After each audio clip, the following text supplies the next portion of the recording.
इससे नहीं, आपने जो बात जी जी आपने कहा कि इसको गरिमापूर्ण बनाना चाहिए था, ये देश के गौरव का सवाल है, हर एक नागरिक का है संसद।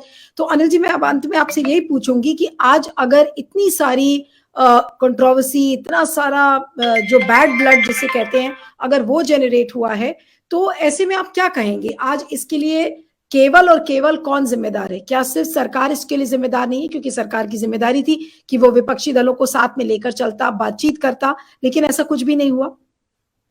नहीं, ये सरकार का, देखिए, अब सरकार को एब्स्ट्रैक्ट हम लोग ना देखें, इसमें ये आइडियोलॉजी जिम्मेदार है। ये आइडियोलॉजी नफरत पर आधारित है, आरएसएस की आइडियोलॉजी। ये आइडियोलॉजी इतिहास के साथ लड़ रहा है, ये चाहता है उसको मिटा देना चाहता है। जो भारतीय इतिहास है, तो लड़ने का, संघर्ष का इतिहास है, सेकुलरिज्म का इतिहास है, प्लुरलिज्म का इतिहास है, उसको मिटाना चाहता है। और इसलिए इसकी नैरेटिव है, हर जगह वो इसी तरह से कर रहा है।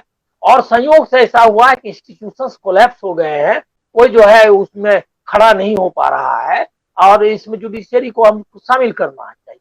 तो वो जो है इसीलिए टिक रहे हैं। आप सत्ता पर, होता यही है कि आप जब सत्ता पर कब्जा कर लेता है, एक नॉन स्टेट एक्टर है जिसने सत्ता पर लोकतंत्र, मतलब प्रॉक्सी के जरिए, बीजेपी का प्रॉक्सी है आरएसएस का, जिसने सत्ता पर कब्जा हासिल कर लिया है और ये उसको चला रहा है। तो उसमें आप यही उम्मीद करेंगे, इसमें संस्कार और गरिमा, राजनीतिक संस्कार तो इनके ऐसे ही है।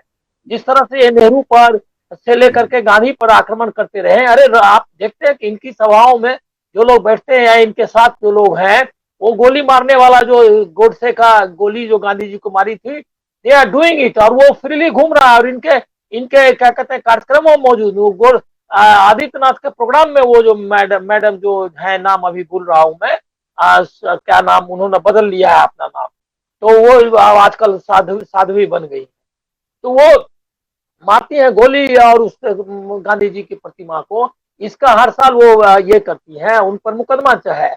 लेकिन उसके बाद वो फ्रीली घूम रही है और धन संसद वगैरह में हिस्सा ले रही है।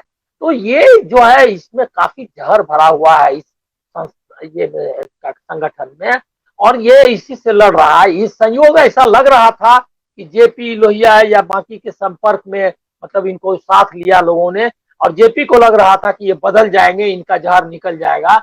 लेकिन ये जहर निकलने की संभावना नहीं है। और ये जब जैसे ही सत्ता में आए, उसके बाद से आपको दिखाई दे रहा है 9 साल में, अब आप देख सकते हैं, मैं उसको दोहराना नहीं चाहता, जिस तरह के अत्याचार, मॉब लिंचिंग से लेकर के जिस तरह के अत्याचार मुसलमानों पे इन्होंने ढाए हैं, और उसको किसी तरह गोल मटोल किस तरह से, ये कौन सा ये भारतीय संस्कार है या लोकतंत्र की बात है? ये तो सीधे सीधे अटैक कर रहे हैं उन सारी संस्थाओं पर, उन सारी परंपराओं पर, उन संस्कारों पर, जो जिसको हम भारत कहते रहे, और जिसको बनाने में राजा राम मोहन राय से लेकर के महात्मा गांधी तक का लंबा इतिहास है।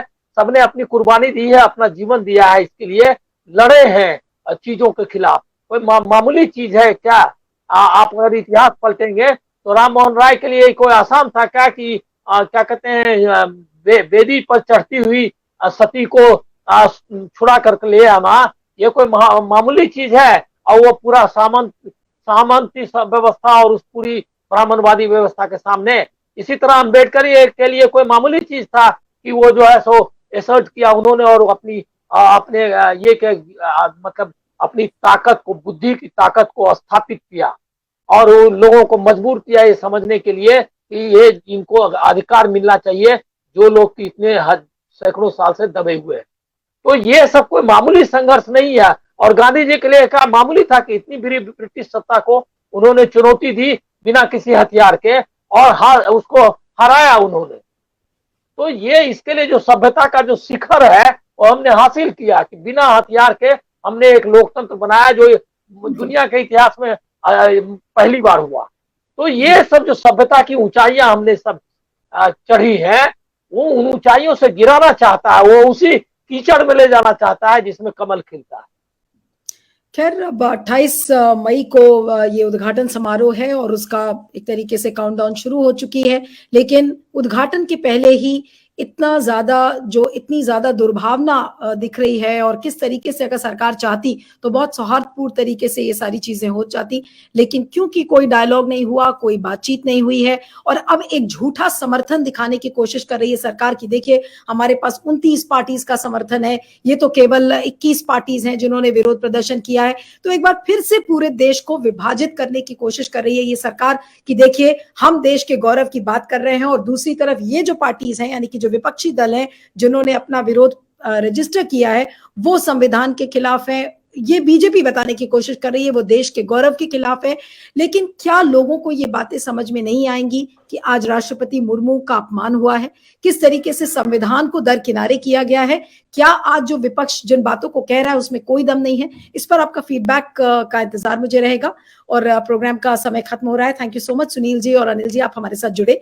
इस वीडियो को ज्यादा से ज्यादा शेयर करिएगा, फीडबैक दीजिएगा, और बने रहिएगा मेरे साथ क्यू वाइफ नेटवर्क पर।